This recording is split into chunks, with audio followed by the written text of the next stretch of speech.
أعوذ بالله من الشيطان الرجيم. بسم الله الرحمن الرحيم. قال ألقوا فلما ألقوا سحروا أعين الناس واسترهبوهم وجاءوا بسحر عظيم. وأوحينا إلى موسى أن ألق عصاك فإذا هي تلقف ما يأفكون فوقع الحق وبطل ما كانوا يعملون فغلبوا هنالك وانقلبوا صاغرين وألقي السحرة ساجدين قالوا آمنا برب العالمين رب موسى وهارون. قال فرعون آمنتم به قبل أن آذن لكم إن هذا لمكر مكرتموه في المدينة لتخرجوا منها أهلها فسوف تعلمون. صدق الله العظيم. حضرت موسى على نبينا وعليه الصلاة والسلام او د فرعون واقعه دی آیت نمبر 120 پوری دا شیو چې کله حضرت موسی علیہ السلام مقابله کې جادوګران راوستل شو او حضرت موسی علیہ السلام د الله جل شانه په حکم باندې امسا وګرځو او هغه ټولو ساحرانو هغه سحر او هغه پړی چې کم هغه د خلکو نظربندي وکړه دا غینه ماران جوړ کړو هغه تیر نو فغلبوا هنالك وانقلبوا صاغرين دوی مغلوب شو او ذلیل واپس شو.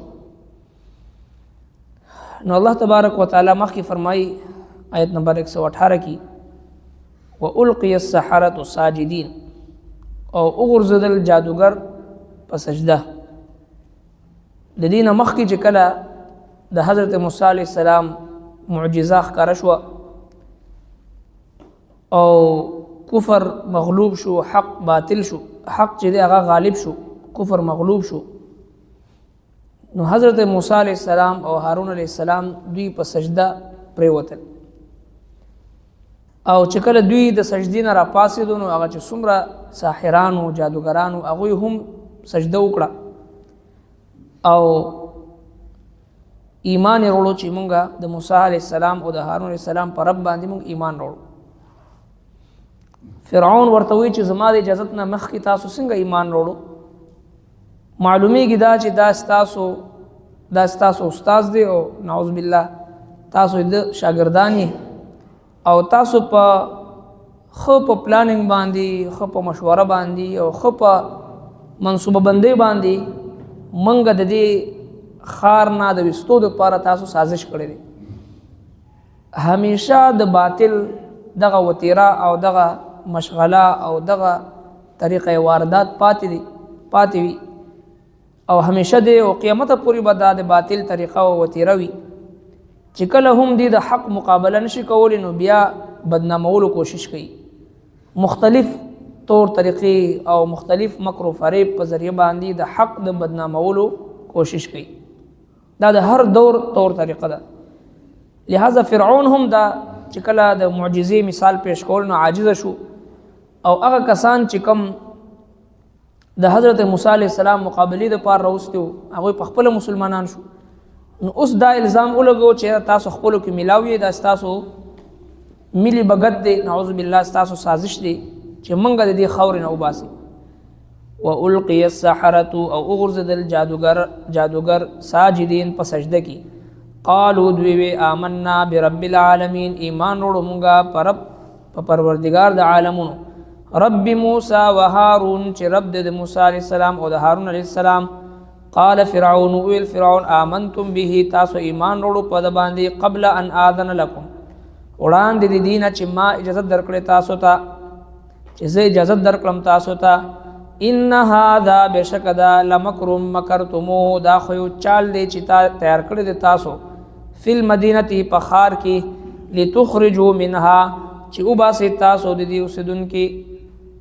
لتخرجوا منها د پاچو باسي دغینا اهلها د اوسدون کی فسوف تعلمون پس ضرب تاسو ته معلوم شي لا اقطعن خامخاب پریکړم ز ايديکم استاسو لا سنا وارجلکم او خپي استاسو من خلاف د مخالف طرفنا ثم لاصلبنکم بیا پسولې کړم تاسو اجمعين ټول قالوا دوی انا الى ربنا بشک موږ خپل رب طرف ته منقلبون واپس لنکیو وما تنقم منا او تبدلنا خلید مونږنا ان الا ان آمنا مگر د دې خبر چې ایمان وروړو مونږه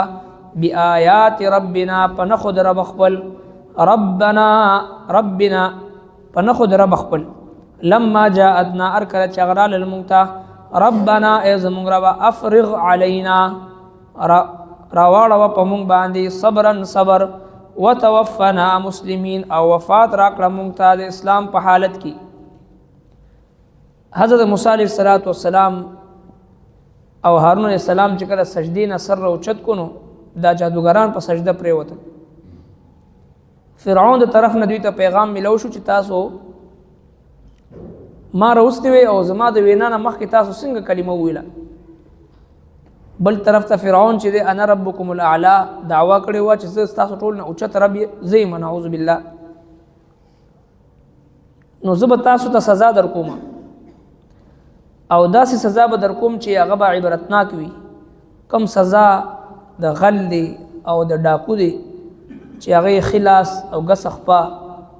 یا چې دی غس لاس او خي خپا دا د رهزن او د ډاکو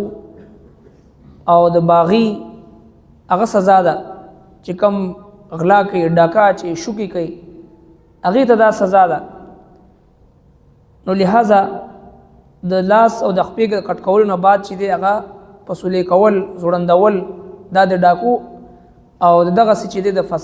فسادي سزا ده نو فرعون وایي زبستاسو لاسونه خپې کټ کوم او بیا هم زوړندوم نو بل طرف ته هغه جواب دا ملو شو د هغه طرف نه ځکه چې هغه په سحر او په جادو او په معجزه په دی باندې پویو اهل فن ماهرینو هغه فرعون ته وی چې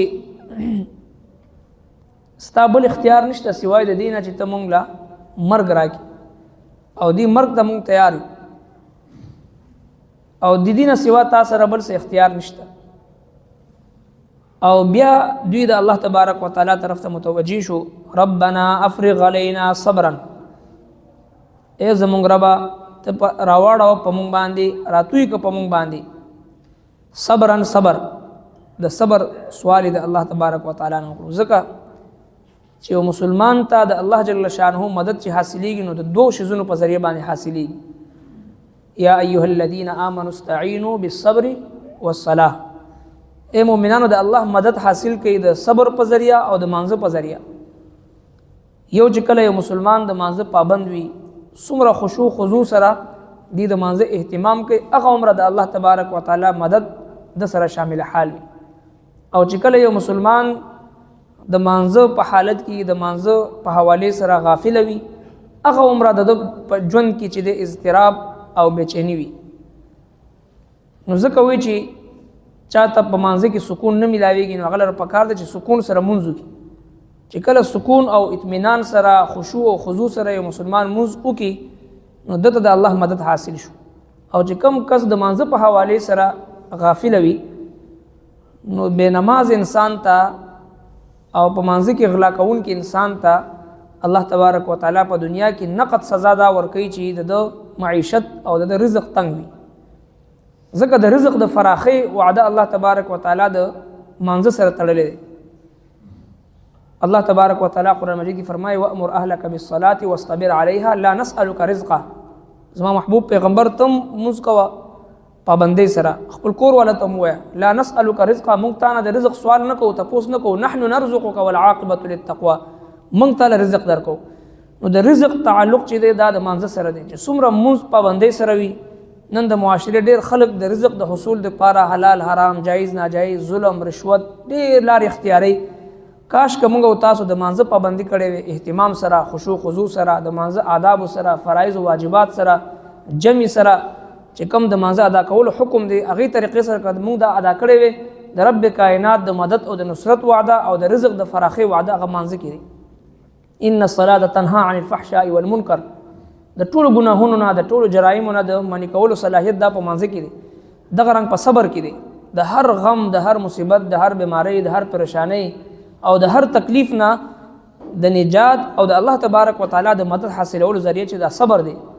ځکه دغه خلق دوی ته فرعون بیا سزا ورکړه. باقاعده مفسرین کرام فرمایي چې دوی سحر چې د ساحرانو، مشرکینو، کافرانو او ماښام د دوی جنازه چې د ایمان په حالت کې، د شهادت په حالت کې اوچت شو. ډېر خوش قسمته خلق. ځکه قرب قیامت هم نبی علیه الصلاۃ والسلام فرمایي چې داسې خلق به سحر به مؤمن وي، دا فتنه او فساد به دومره عام شي، سحر به مؤمن وي، ماښام به جنازه د کافر اوچتېږي. ماښام به یو سړی مؤمن وي، سحر به جنازه د کافر اوچتېږي. وجه نبی علیہ السلام دا بیانې چې یبیع دینه بغرض من الدنیا، د دنیا معمولی مفاد دپاره به خلک خپل ایمان خرڅوي. الله تبارک وتعالی زموږ ایمان حفاظت وکړي. نو همیشه د خپل د ایمان دپاره فکرمند اوسېدل، د خپل د ایمان حفاظت دپاره چې د الله تبارک وتعالی سوال کول. څرنګه چې دوی وایي ربنا افرغ علینا صبرا، ای زموږ ربه راواړوه په موږ باندې. افرغ په معنا دی راتویول، په داسې طریقې سره لوښي تشول چې په هغې کې یوه قطره اوبه پاتې نه شي. نو د الله تبارک وتعالی داسې صبر سوال کوي چې د صبر لوښي په موږ باندې مکمل راواړوه، یعنی مکمل صبر موږ ته را نصیب کا. وتوفنا مسلمین، او موږ ته د اسلام په حالت کې مرګ راوله. ځکه دا هم د الله تبارک وتعالی نه سوال کول پکار دی چې کله آخري وخت وي چې مسلمان د شیطان د مکر و فریب نه، د دجل نه او د شیطان چې کوم سازش وي آخري وخت کې د مسلمان د ګمراه کولو دپاره هغې نه چې مسلمان بچ وي. ځکه د مسلمان ټول نه لوی خوش قسمتي دا وي چې دی د دنیا نه ایمان ځان سره محفوظ هغه چې دی یوسي. الله جل شانه د عمل توفیق. ربنا تقبل منا إنك أنت السميع العليم وتب علينا إنك أنت التواب الرحيم. وصلى الله تعالى على خير خلقه محمد وآله وصحبه.